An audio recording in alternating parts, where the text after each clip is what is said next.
Hello everyone. I hope you are safe and healthy and also keeping yourself entertained even in this awful situation.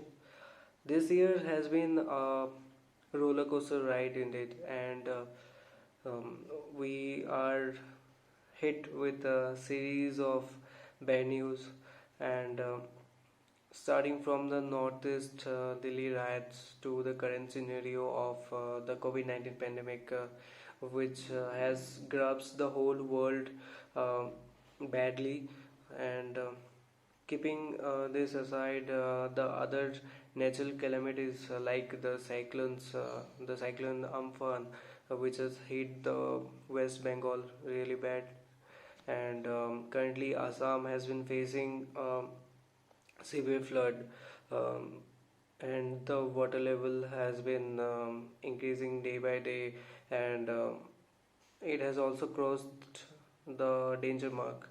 So I know people don't really know about the current scenario of the Assam, but I will insist to raise your voice and try to contribute in some of the way. There are various um, organizations which are helping them out, so please look out for those and do contribute.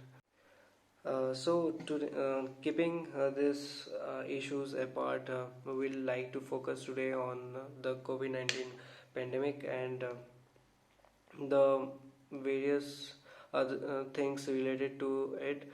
As we know, the virus has been originated or was first detected as a case of pneumonia in Wuhan, China, and it was the 31st of December 2019 when China reported to WHO, the UN agency. UN Agency for Health. So from then, the situation has been worsening, and the very reputation of WHO has also been in stake. It has been receiving a lot of criticism globally. So moving on, we also have some good news or some positive results from the recent studies. So the plasma therapy has been recently used while treating Delhi's health minister, Dr. Mr. Satyendra Jain. So the results are good. So that's a positive news. And University of Oxford scientists announced that a low dose of dexamethasone is also helpful in reducing the risk for patients who require ventilation. So other another news is the drug firm Glenmark Pharmaceuticals has launched a antiviral drug under the brand name Febiflu for the treatment of patients who are suffering from mild to moderate COVID-19 at a price of rupees 103 per tablet. So this was something related to the research field. So I had a chance to have a bit of conversation with three of my very close friends and also my seniors. So the I asked them some of the very common questions related to medical field and also related to COVID-19. So I had a conversation with Dr. Sujishmita Roy, who has done her MBBS from Silchar Medical College and currently is pursuing MD in pathology. I also had conversation with Dr. Jessica Posumatari, who also has done her MBBS from Silchar Medical College. She is pursuing her MS in ophthalmology. I have a very close friend Arnavnath. I also had a chance to have a conversation with him. So he has completed his MBBS from Silchar Medical College. He has recently completed his internship. So they answered some of the questions, and please do hear them out now because I'm. Hi, to answer this, I'd like to say that as we just step into a medical college, we need to sworn by an oath known as Hippocratic Oath. So, attributed to the famous physician Hippocrates in the late BC, we need to sworn by a number of healing gods and to specific ethical standard. So, although there is no punishment in not following this, but I feel it's just a matter of conscience and not law. So, being a doctor just doesn't add a DR phase as prefix to your name, but yes, it carries a lot of responsibility. You need to be patient, you need to maintain a friendly behavior with the patients, maintain a confidentiality with them, and being loyal to your profession. And yes, it's about gaining knowledge throughout your journey, and yeah, that's very good. So there are a lot of feelings associated with this profession. One of those being that of responsibility, the sense that I'm responsible for every action of mine toward my patient is always there. Also, being a doctor has been an amazing journey for me. Right from those innocent first year days uh, to internship till today has been amazing. I've learned a lot, I've gained a lot, and that cannot be gained just from reading books. You have to experience that in first hand. I think being part of the healthcare system in any manner is a service to mankind, and I consider myself immensely privileged to be able to make my contributions. Okay, before I go into the developments, I'll just give a brief introduction about this coronavirus, which is a very havoc-creating virus, and as we all know, is being a pandemic situation all over the world. So this coronavirus is a single-stranded RNA virus. It weighs about 26 to 32 kilobase, which is one of the largest among all the RNA virus, and that's why it's said that it has a tendency to settle down on surfaces. It affects both mammals and birds, and mainly the respiratory system. It has an incubation period of 2 days to 2 weeks, and that's why we give and quarantine for 14 days. It has 4 strains: alpha, beta, gamma, and delta. But the human affecting strains are generally alpha and beta. It affects the epithelial lining of the respiratory system and binds with angiotensin converting enzyme receptors in human beings. And it has been seen that this virus, coronavirus, has been causing mild pandemic situation before also, like SARS-CoV in 2003, originating from China, from pigs, then 2004 and 2005, HCoV, 2012, MARS-CoV, which originated in Saudi Arabia from camels, and now we are having the SARS-CoV-2 in 2019. So the signs and symptoms are mainly asymptomatic in 80% cases. Rest 20% are having fever, dry cough, or breathing problem. They may also have other problems like diarrhea, fatigue, etc.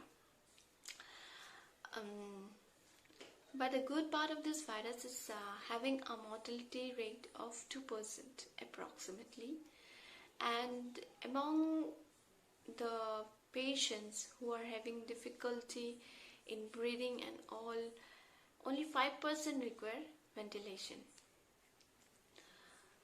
So the recent developments that are going on are basically the clinical trials. There is till date there is no such proven drugs or recommended drugs by WHO for this coronavirus.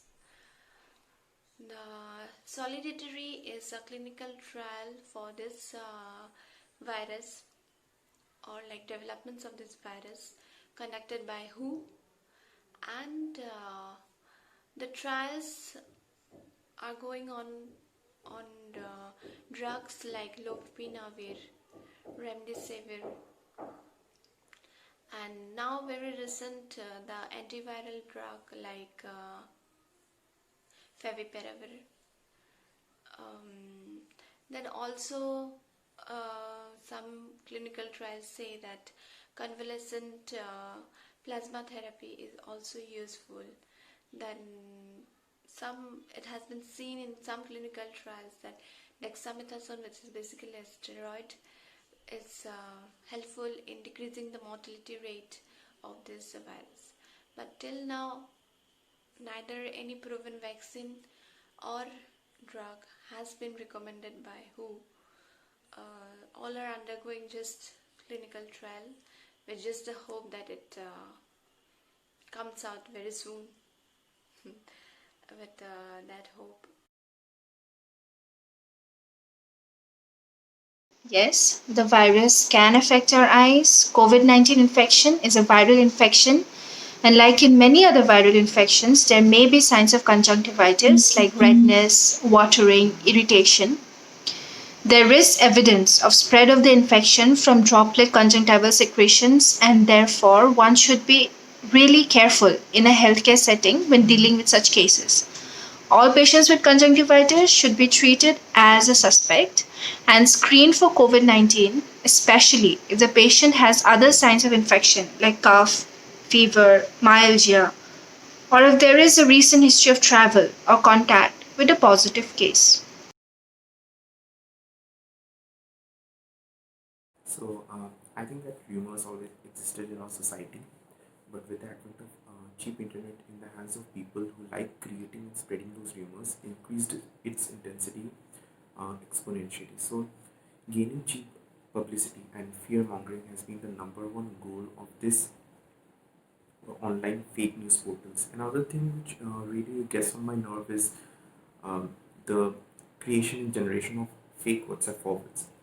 So these forwards includes everything from um, fake news to home remedies. You can find everything about the disease in these forwards. So the best thing you can do about it is uh, just break the chain and not forward anything without verifying it in the first hand. Okay, and the fact is that very little is yet known about this disease, and whatever is known is published in authorized sources like WHO or health and family welfare websites. So also you can gather that from authorized news portals, um, popular news portals, and not just follow blindly whatever we see on the internet. So people should get the information from the right source and stop the spread of the fake news, just like the virus.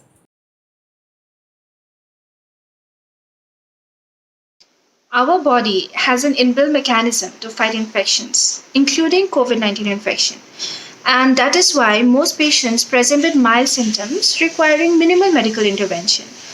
Only a proportion of patients present with severe symptoms, and it is seen that these patients usually have other associated comorbidities, say diabetes, or are otherwise severely immunocompromised due to various other reasons, like old age.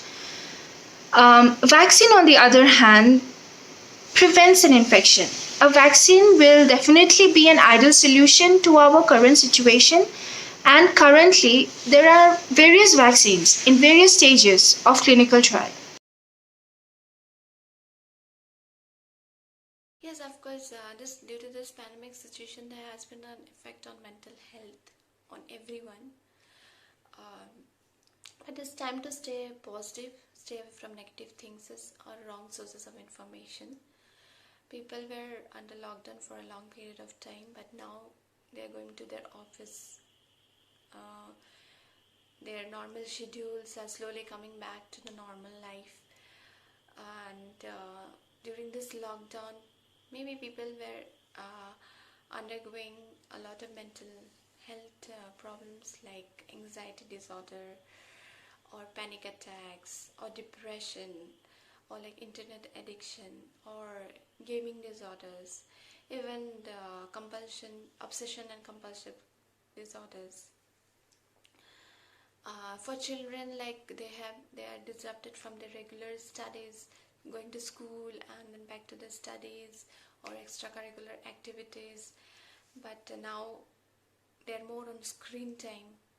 So we can engulf them in some extracurricular activities that they can do staying at home, and it's better to stay away from wrong information and just get panic with this, with the hope that everything will come back to a normal situation just like before. We should stay calm, and we should be just positive. That's it. Frequent phone use, computer use, and prolonged TV watching can all cause eye strain, an eye health issue known as computer vision syndrome. Computer vision syndrome causes irritation of the eyes, watering of eyes, redness, headaches, and in severe cases, even blurring of vision. To tackle this, one can use night mode filters in the devices, reduce the screen time, and maintain the blink rate. On an average, an individual blinks 15 times a minute. However, that rate reduces to about half when one is working in front of the computer.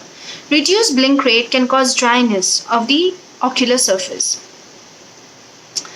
While working in front of the computer, one should maintain a conscious effort to maintain the blink rate.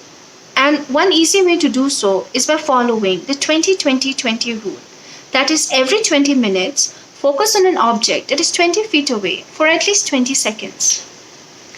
Eyeglasses with blue light filter are also helpful to block out the harmful rays from the devices. And in severe cases of discomfort, instilling lubricating eye drops can be very helpful. Okay, first advice that goes for everyone is stay home unless and until it's very necessary. Please don't step out. People aged to 65 years of age are not advised to go out due to this pandemic situation.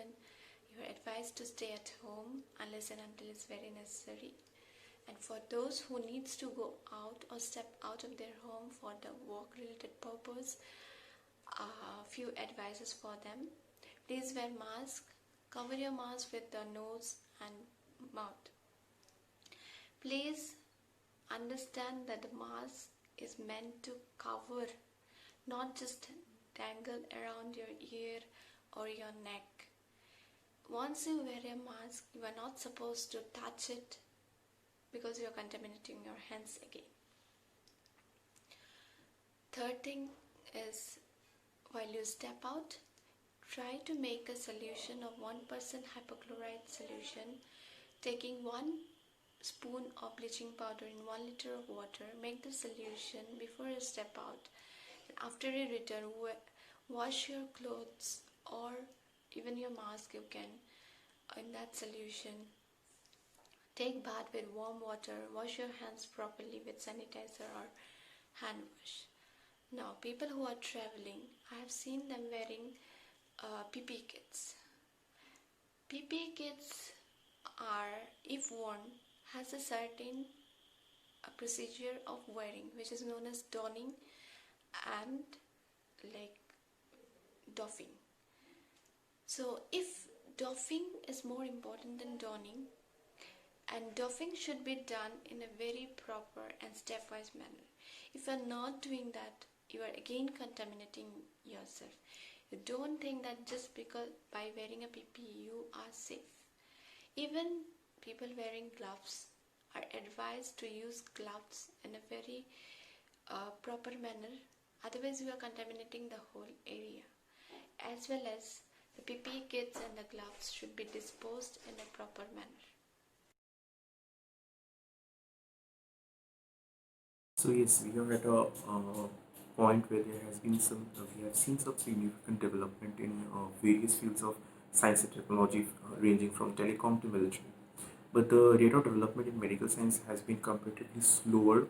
I'm not saying that there has not been any development, but it was comparatively slower to the rate in which other fields have developed, and accessibility of those development to common folk has been way more compared to medical science. Okay, so the another thing is that the development is mostly focused in cities. Okay, we don't, the most important critical care is almost absent in most of the districts. So such broken condition of our healthcare system has been further exposed by the pandemic. Another thing is that the best possible outcome which came out of this pandemic, other than changing the mindset of the people of the need of a proper healthcare facility, which is the backbone of any society across the world, is various intensive care units has been opened in various districts. When I'm mostly talking about Assam because I've seen various um, intensive care units have been opened or in the various existing hospitals which has been present in all the districts. Okay, not all, but more in most of the districts, those has been opened. So we have been lacking in those fields, and those focus has been brought by the pandemic. So there is also a very serious need to upgrade a system worldwide which is more effective in identifying and controlling a pandemic early on, so that we can control the pandemic and in a very early stage. So we can do that by better equipping our primary healthcare system, and also increasing the manpower in those areas. So by manpower, I mean that in our country, the doctor patient and the nurse patient ratios are very lagging behind compared to other countries. So we really need to improve those areas as well, so that we can uh, prevent such outbreak in the future as well. Yeah, as we all know that India is a developing country and with maximum rural population, so I feel there's a need to upgrade or start work at a very grassroots level, by which I mean that working or improving the primary healthcare centers, the ANMs or ASHA, providing more training to them. And we also know that the doctors to population ratio or the nurses to population ratio in India is less, so they should need to upgrade that ratio, and by building more hospitals, easily accessible hospitals. And also I feel there is the research field needs to get improved, like be it is a biotechnologist or a PhD scholar, or be it a research scientist or a pharmaceutical company undergoing the trials for medicines, they need to be upgraded, or they should be given all the facilities so that they can get upgraded with modern technologies, and so that they can develop, or like they can give their best contribution to in such pandemic situation. And moreover, it's a lesson that we should learn from this pandemic situation, that we should be prepared from beforehand to handle any such situation in future. So, yes, there is a third need of India to improve the healthcare system from beforehand. There are a lot of options after MBBS actually. So first, obviously, being the uh, postgraduate courses, which most of the MBBS graduates opt for. So this is done through the NEET PG exams, which are held every year.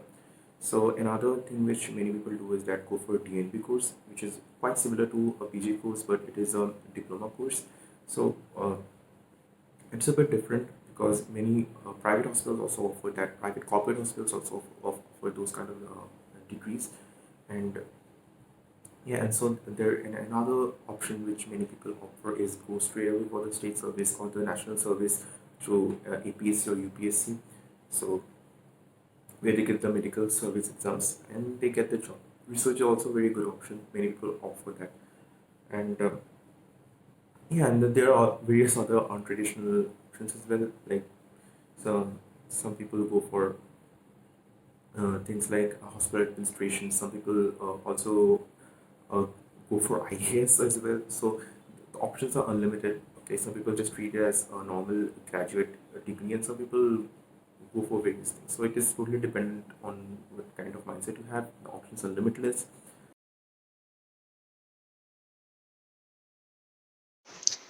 I would suggest the students to remain calm and focus on the exams ahead. Now, in view of the current pandemic situation, there is a likelihood of postponement of the exams. However, that should not deter the examinees from preparing for the eventuality. Discipline and consistency is the key.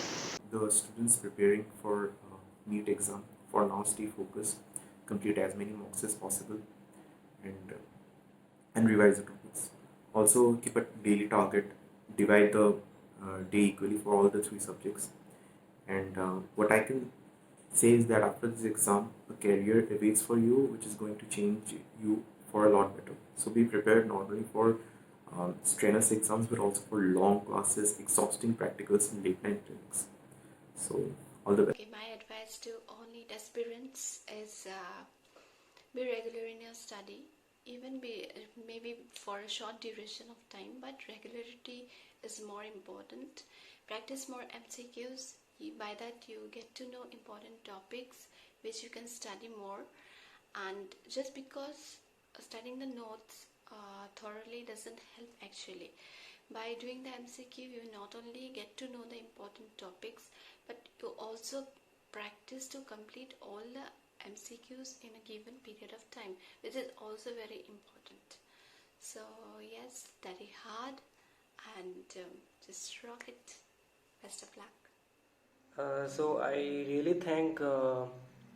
Sushmita, Dr. Jessica Basavati, and Dr. Navnath to give some of their precious time while answering this question, because they are quite busy nowadays among, because they are having duties, regular duties, for COVID-19 duties. So I'm really grateful to them. I hope that you guys liked this video and might have found something informative. So please do like this video and subscribe my channel, and don't forget to comment down below.